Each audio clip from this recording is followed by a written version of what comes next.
Magandang umaga mga bata. Ngayon, bago tayo magsimula, maaari po bang tumayo ang lahat para sa ating panalangin ngayon? Nicole, maaari mo po bang pangunahan ang ating panalangin ngayon?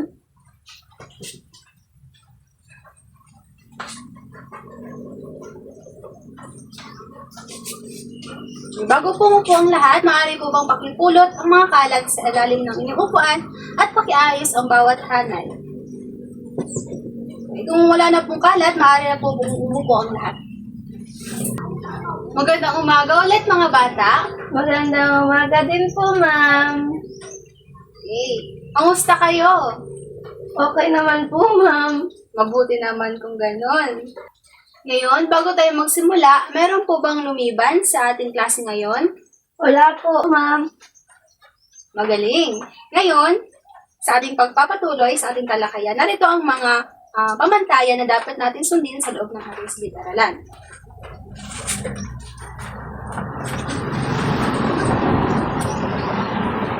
Narito ang mga pamantayan sa loob ng silid-aralan. Ang ibig sabihin ay bida. Sa letrang B, bawat mag-aaral ay dapat makinig at matuto. Handa na po bang makinig at matuto mga bata? Yes, ma'am. Sa letrang I naman, iwasan ang anumang ingay habang nagkaklase. Kailangan ng kay Teacher Jinky lang po ang inyong atensyon. Maliwanag po ba? Okay, ma'am. Sa letrang D naman, dapat ay makilahok sa mga gawain at talakayan sa klase. Dapat po tayo ay makikilahok sa mga gawain at talakayan dahil ang siyang makikilahok ay makakatanggap ng mga rewards. At sa letrang A, ang kamay ay taas lamang kung nais sumagot o kung gustong magtanong sa guro. Kailangan po ay magtataas po ng kamay bago sumagot o gustong magtanong sa guro. Nagkakaunawaan po ba mga bata? Opo, ma'am. Okay, very good. Mahusay. Ngayon, bago tayo magsimula, gusto niyo po bang magkaroon tayo ng games? Yay! Okay. Ang gagawin niyo lamang ay tatayo kayo at uupo. Tatayo kayo kung ang bagay na aking ipinakita ay ginagamit sa pagguhit o hindi. Kung ito ay ginagamit sa pagguhit, kayo ay tatayo. At kung hindi naman ito ginagamit sa pagguhit, kayo ay uupo lamang. Maliwanag po ba? Opo, ma'am. Okay. Pabilisan po ito ha, mga bata. Okay. Ano to? Suklay. Ginagamit ito sa pagguhit o hindi? Eh, dapat uupo lang. Ano pangalawang gamit? Ano ito? Lapis. Tama, ito ay ginagamit sa pagguhit. Paano naman ito? Ano tawag dito? Blue. Ang pandikit. Ito ay ginagamit sa pandikit. Pangatlong bagay ay gunting. Ginagamit po ba to sa pagguhit? Hindi, magaling. Paano naman ito? Yan, ito ay ginagamit sa pagguhit. Okay. Masaya ba kayo sa ating activity? Opo, ma'am. Okay. Ngayon ay magkakaroon naman tayo ng maiksing pagbabalik-aral. Ngayon, sino po ang nakakalala sa ating paksa na ating tinalakay? Okay, Nicole? Tungkol po sa pagbuo ng iba't ibang linya at guhit. Magaling. Bigyan natin si Nicole ng 3 palakpak. Okay, magaling. Ilan nga po ang mga linya ating tinalakay? Okay. 10, ma'am. Oh, very good. Mahusay. Ano-ano ang mga ito? Border line, visible line, invisible line, extension line, dimension line, center line, reference line, leader line, section line, at break line. Magaling, mahusay. Talaga nakinig naman si Nicole sa ating talakay ng nakaraang araw. Ngayon ay dadako na tayo sa ating panibagong paksa. Ito ay tungkol sa basic freehand drawing techniques tulad ng sketching, outlining, at shadowing. May kaalaman po ba kayo mga bata sa pagguhit nito? Opo, ma'am. Okay, ngayon ay papalawakin natin ang inyong kaalaman sa pagguhit. Handa na po ba kayo mga bata? Yes, ma'am. Okay. Sino sa inyo ang may mahilig gumuhit? Okay. Ano ang ginuguhit mo, Nicole? Tao. Okay, magaling. Si Si Nicole ay may talento sa pagguhit.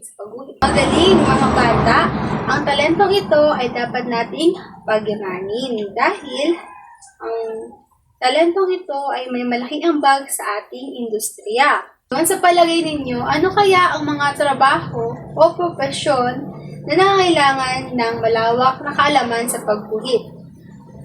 Okay, Nicole? Architect, fashion designer, engineer, interior designer, at iba pa. Magaling! Tama!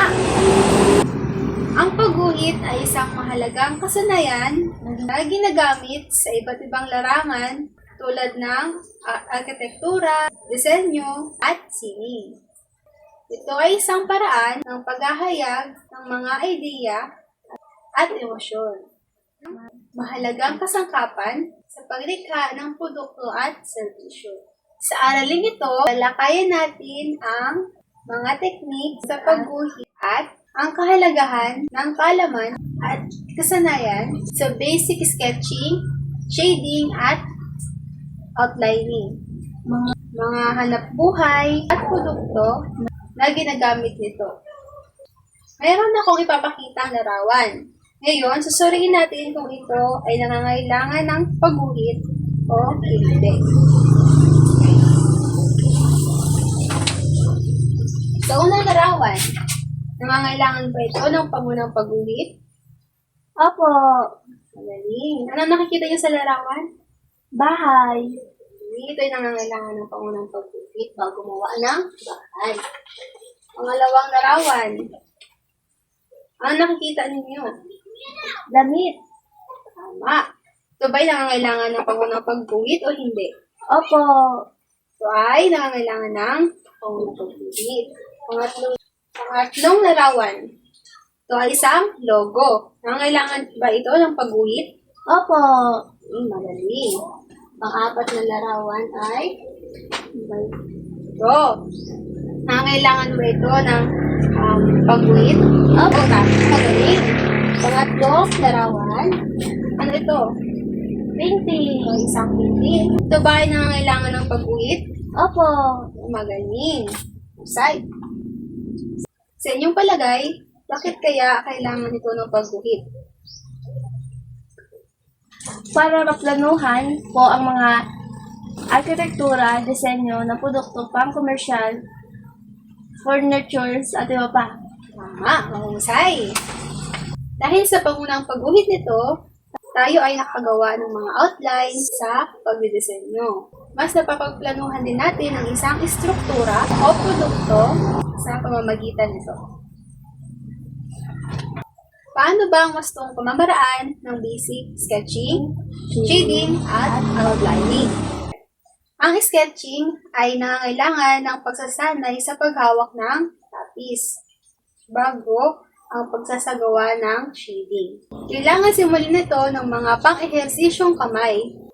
At sa outlining naman ay nangangailangan ng matibay na paghawak sa lapis upang makabuo ng maayos na tabas ng muka o anyo ng isang drawing.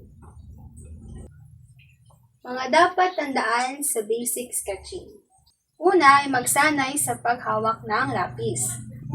Magkaiba ang hawak ng sketching sa pagsulat.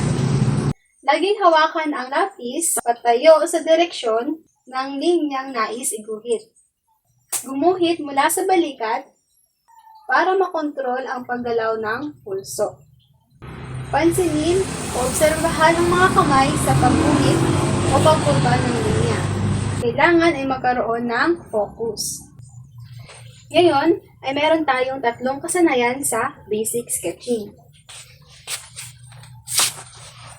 Ang una ay ang higher grip. Paano kaya gawin ang higher grip? Ang higher grip ay ang mas mataas ang paghawak ng lapis. Katulad nito. Tama. Iyahin nyo nga mga bata. Yan, ganito po ang higher grip. Ang pangalawa naman ay ang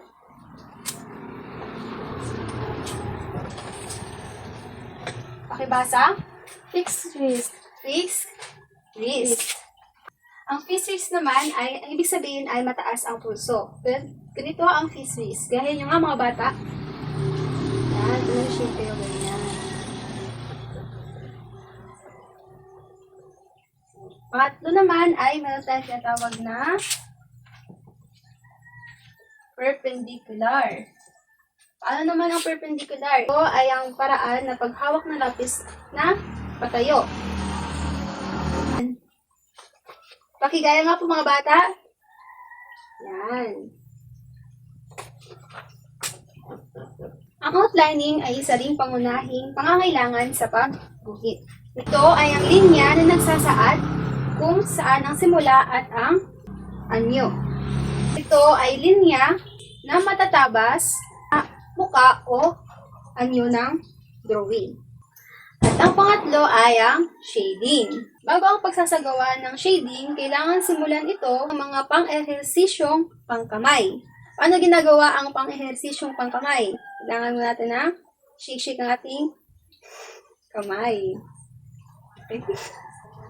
Para maunawaan ng lubos ang tungkol sa basic shading, kinakailangan nating malaman ang apat nitong anyo. Bago yan, maaari kayong kumuha ng inyong sariling papel para sadayan ang inyong sarili sa mga basic shading techniques. Meron tayong apat na anyo ng basic shading. Katawag na stippling, smudging, scrambling, at crossing. Ang stippling technique ay gumagamit ng mga maliliit na tuldok.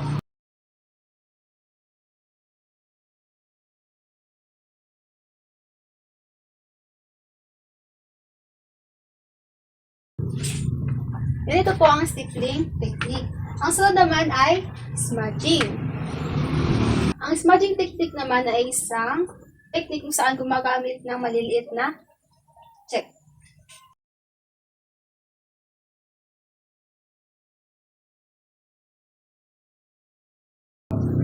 Yan po ang smudging. Pangatlo naman po ay ang scrambling. Ito ay gumagamit ng maliliit na bilog.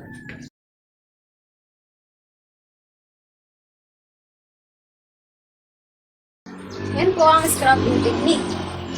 Pangapat naman ay crossing. Ang crossing technique naman ay gumagamit ng mga linyang pahiga at patayo.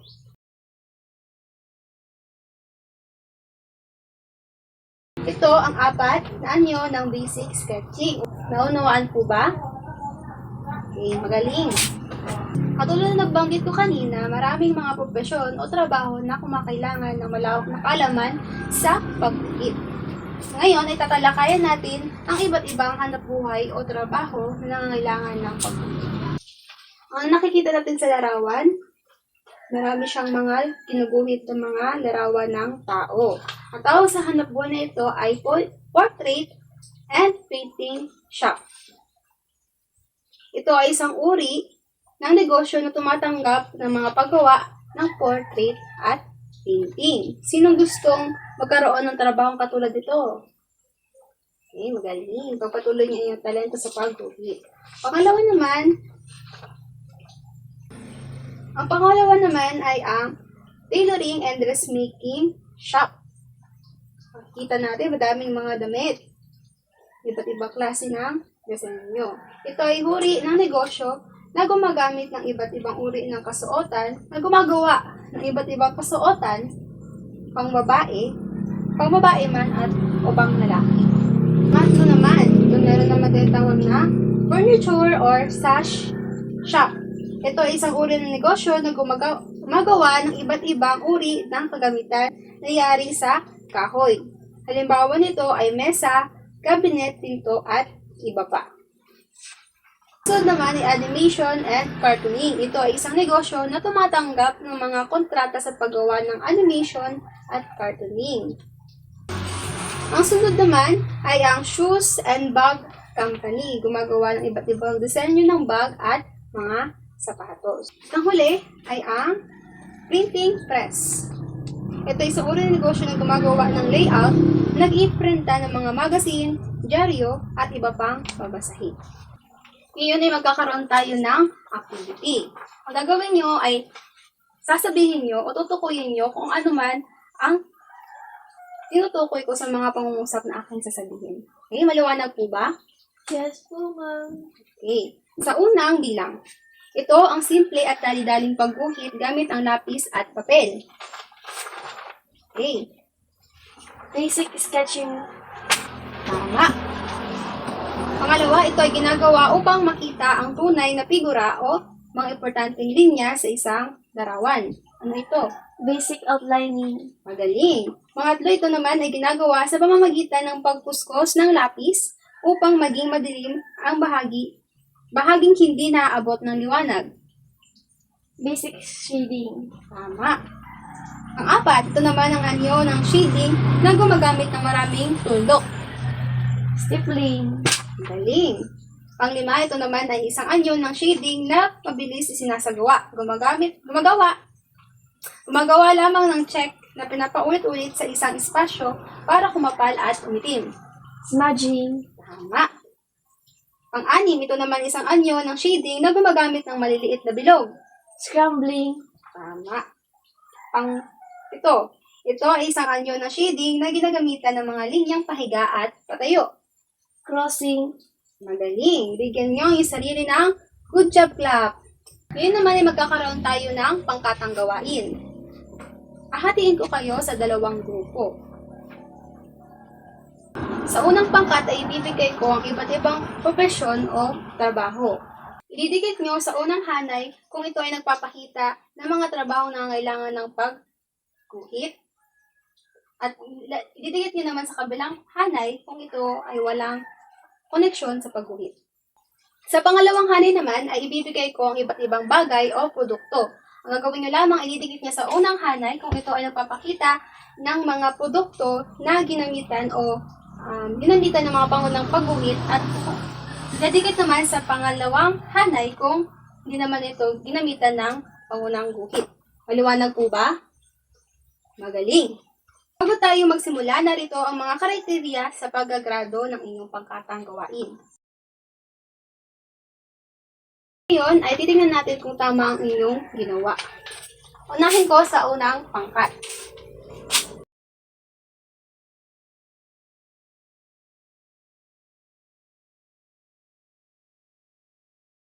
Magaling!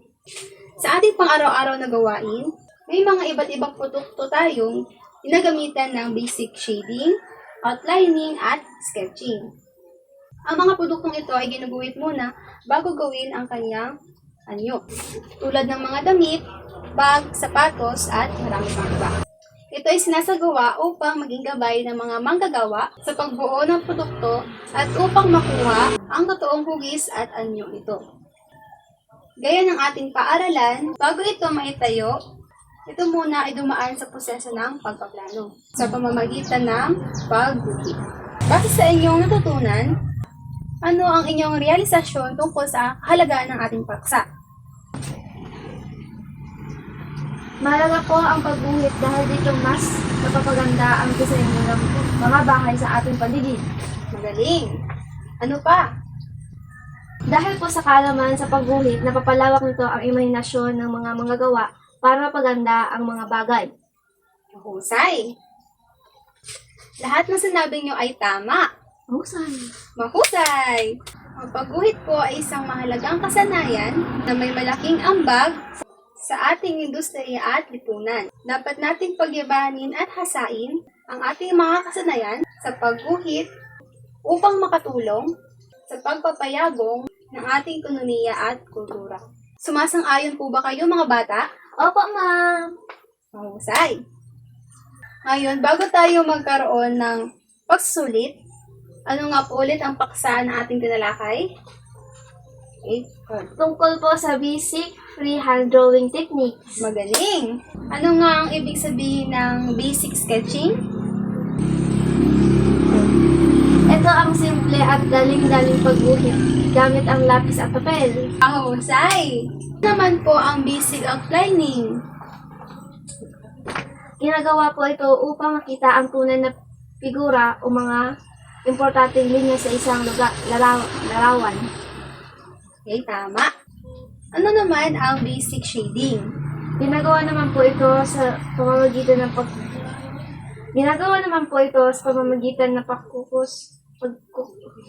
Ginagawa naman po ito sa pamamagitan ng pagkuskus ng lapis.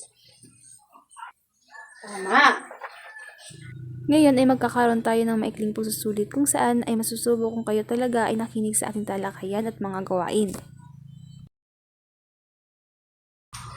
Ngayon, para sa inyong takdang aralin, gamit ang short na sukat ng coupon band, gumuhit ng kahit anong larawan base sa inyong kagustuhan. Maaaring guhit ninyo ang pangarap ninyong bahay, paboritong damit, furniture sa bahay, at marami pang iba. Gagamitin ninyo ang iyong kaalaman sa free hand drawing techniques na ating nilalakay. Dito nagtatapos ang ating talakayan. Magandang umaga ulit mga bata at paalam!